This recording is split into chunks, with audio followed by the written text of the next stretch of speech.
Today we're talking about Gen Z and housing. Send it. All right, Realtor.com just released a new report, and what it revealed is 1 in 5 Gen Zers say housing affordability is their top life concern. We have Noah here with us today. Noah's a head of product here at Zoodealio and Gen Z. I am.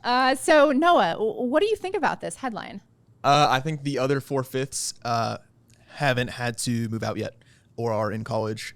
Otherwise, it would be a top concern. Okay. Unless they live in like the Midwest or something. I think if you live in any relatively populous area, it's pretty rough. Like out in Queen Creek where I live right now, they just built a bunch of new stuff, which should be awesome. But like for example, they have these little almost tiny homes that are like studio apartments with a backyard. Right. They're 1 bedroom where the bedroom is like a loft upstairs and there's living room downstairs, like 900 square feet. It's $1,900 a month.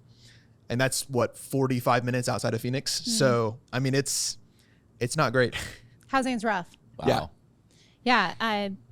Well, when we talk about ways to get Gen Z into the housing market, we know that the builders are running some, I call it trickery, but they're running really low interest rates on the first year, 2 years, sometimes 3 years, and then that interest rate bumps up. And they've been doing that. Yep. So, do you think that allows Gen Z to get into a place, maybe it's a little bit more affordable? Well, here it's a little bit more affordable, but then they jack up the prices. The price is way high. Yeah. Right. Like, The but then purchase price. I've seen it to where the purchase price is super high, but then they have a cash price where, like, if you use your own financing and, here's the price if you do that. And it's like $60,000, $70,000. So Big difference. huge difference. So they're trying to get them at the higher price with a lower interest rate.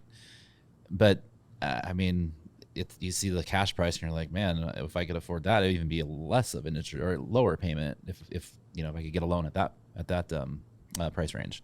But man, I don't know. It seems, you're right. It's trickery. It's definitely trickery. It's definitely making the math in an interesting way. Well, the report also revealed that Gen Z is saving tens of thousands of dollars for homes.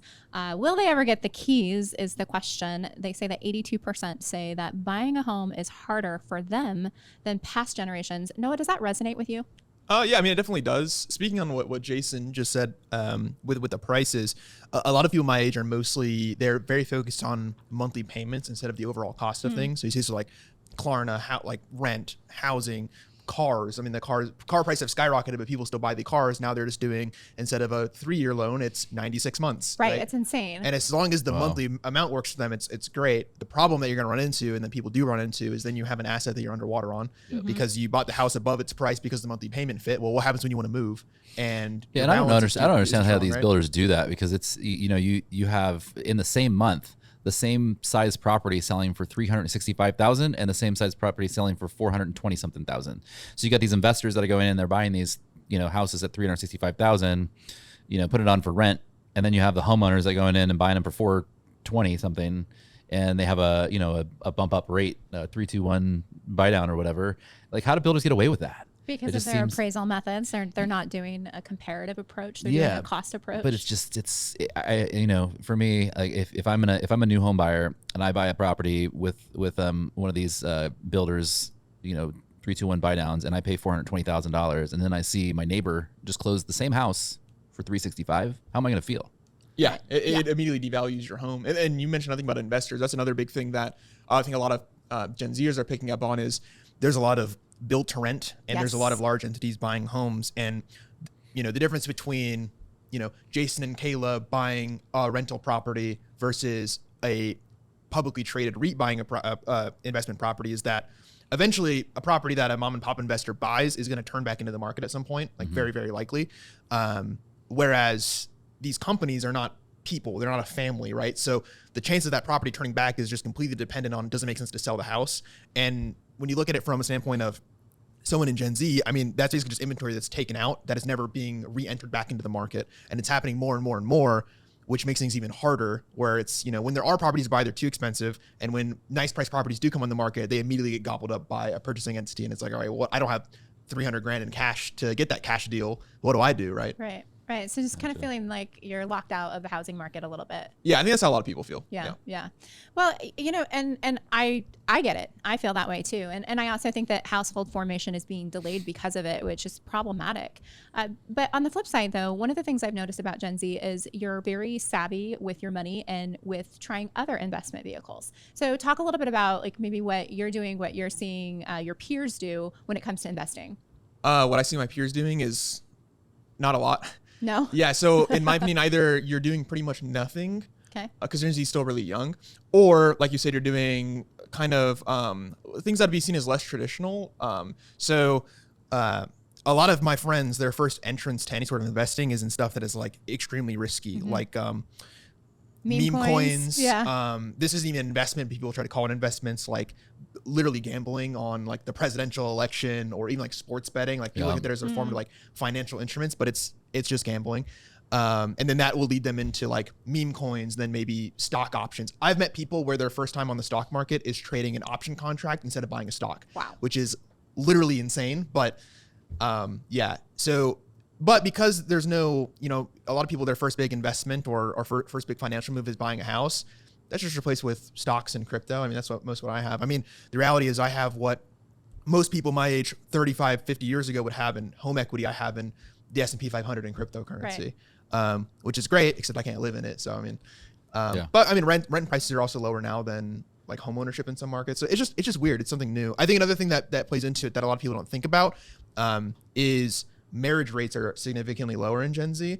And most households require 2 incomes to afford the home. So you have a lot of people that are like, oh, I can't afford a property or I can't afford housing, when a lot of housing is priced for 2 incomes or a household income rather than a single income. And so a lot of people have roommates, things like that. But yeah, I think that's another piece that plays into it.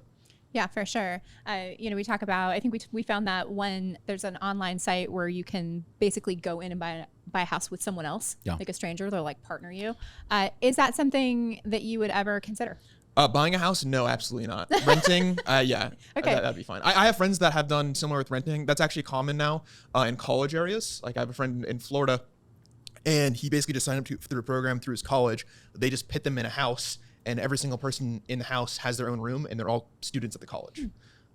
So, I mean, that's really common. See that a lot. I have friends that have done that, like renting out rooms. They all sign on the lease together. But I haven't seen it for purchasing. That scares me because, like, how do you get out, right? Yeah, I mean, there's contracts and there's apps that are being built right now to do that. And I think, I mean, you have Picasso that's doing it with vacation homes, and there's other ones that are doing it for, Gen Zers. Hey, I want to split a house with somebody, and I get a third of it, you get a third of it, you get a third of it, and we share the property. I think that probably is pretty good in college towns, because you could, once you move out, you can just rent your room or your portion of that property, and make it have it be like more of like an investment property. So it's an interesting concept. But I think that it needs technology attached to it. You need to be able to go, okay, this person's they're not keeping up their the part of the bargain. So this is what happens when they're not keeping up their part of the bargain. We can remove them or sell their portion and evict them or something like that. So I know there's certain things with Picasso that you have to do, and if you don't, you're outed. You're outed, and they can take you away or take your portion away. I think part of the problem is that a lot of these really cool programs and ideas are difficult to make work with properties that we have now. So part of me wonders, like, is there going to be a case where they start building property that is tailored to fit into situations like this? Like you have apartments and houses and condos and townhomes. And I mean, there's, those are kind of your distinct versions, but you don't really have anything that's made to be like a cooperative. I mean, there's cooperatives, but not in the sense of like one single family home, how to make that cooperative in terms of how you like structure the layout of the building, right? There's definitely some people trying it, and they're like reconfiguring houses and stuff like that. Right, to make it, We're seeing more of that, more of the 2 kitchens, separate entrances, an area that's almost like completely isolated in its own standalone mini apartment within the house. But I agree. I think that if you're going to go into something and own a fraction of it, you're going to want full use of a full amenity. So interesting thought. Speaking of technology, facilitating that, Noah does lead our product here at Zoodealio. Anything that you're excited about that you're working on the technology front? I mean, so we have our Zoodealio Investor Portal rolling out right now. That's really exciting. So speaking of investors getting in there and getting some good opportunities in the market. We're helping play a big role in that and helping bring great opportunities for sellers to move out of their homes on their terms, different unique and cool offer structures, and helping pair them to buyers with keeping representation involved with the agent. So this is our way to roll that out just to more people, make it more open, more investors, pull in more agents, right? This is something that we get asked all the time is, how can I be a buyer in the Zoodealio platform? And before now, that was a pretty lengthy process to, get in, build a relationship, get approved, be built in the system. And now we're on our way to being able to roll that out to significantly more people and companies. So it's exciting stuff. Yeah. It is exciting stuff. And if you're interested about the Zoodealio Investor Portal, you can go to zoodealioinvestors.com and check it out. What do you think about Gen Z and housing? Drop a comment below, and thanks for tuning in.